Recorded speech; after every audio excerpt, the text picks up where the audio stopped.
So we're just getting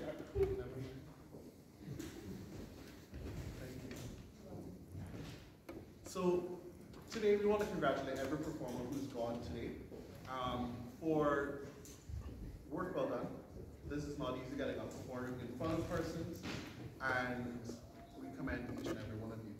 Just some general comments about today. Whilst technical facilities, we know the nerves impede some of that stuff, and rehearsal yesterday were amazing today, may not have been your best day, right? We take all that into account.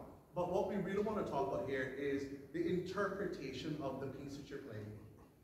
So in like Baroque pieces, for instance, like somebody who might have been playing the gavotta or the arioso, those pieces, you need to think about, well, where is that line going? So you're playing that phrase. A phrase is a musical sentence.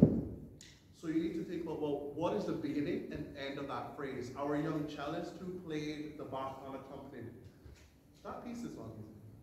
And we are well aware that piece is not easy. But as a cellist, you need to breathe. You need to find places in your music to breathe so that you let your music kind of rest. So that you and your audience can almost digest what that phrase you've done.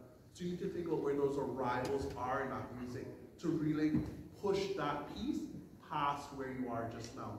And so string players, piano players, all need to breathe, although your instruments do not require breath to make them move forward. Bowing. We saw some tension in hands and wrists, right? As well as a little bit more weight on your bow will help you feel more present in your sound, as well as using more bow. How many of you have heard your teacher say use more bow?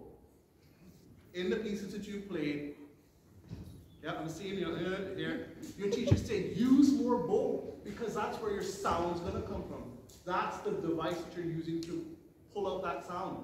Your wrists are there pressing the strings down, right? Fine. But that bow is what's bringing your sound out. So if you're not putting the necessary weight on that bow, you're not going to get the sound. And even though it's quick, it's a lot of work. You need to focus on putting a bit more weight on that bow so that your sound is what you're hearing in your head. Because I know it's vibrating up into your ears, so what you're hearing is different than what we're hearing out here.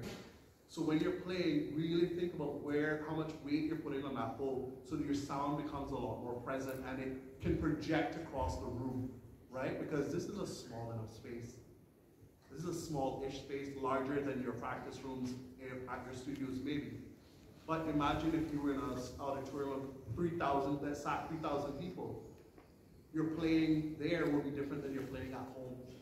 So the bow placement and weight on your bow is very important. And just really thinking about what your pieces mean, what they're saying, really focus on the phrases, and almost think about taking that breath. The arrival, so cadences. Everybody know what a cadence is? Yeah? You've heard those terms before? So those are very important in this type of music, and especially in unaccompanied pieces.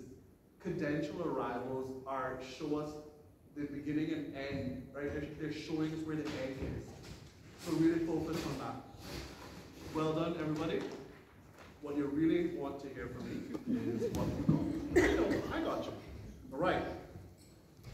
So, spark, air on G string, bronze.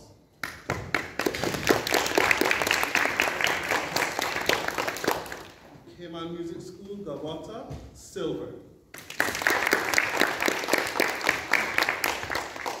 Partita in D, silver. Spark, contretemps, bronze.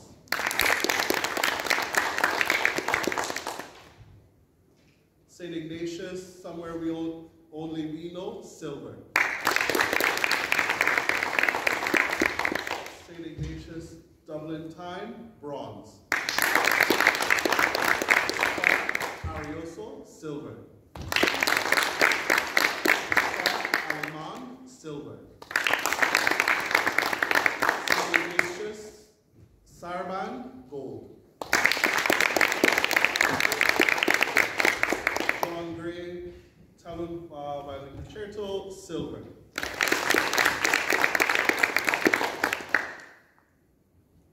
Vals Muresque, by Kimon Music School, gold. Gavata Kimon Music School, gold.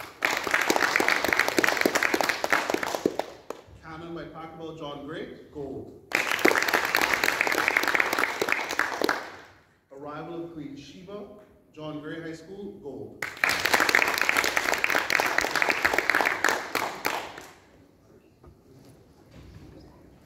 Great. Thank you very much. Can we have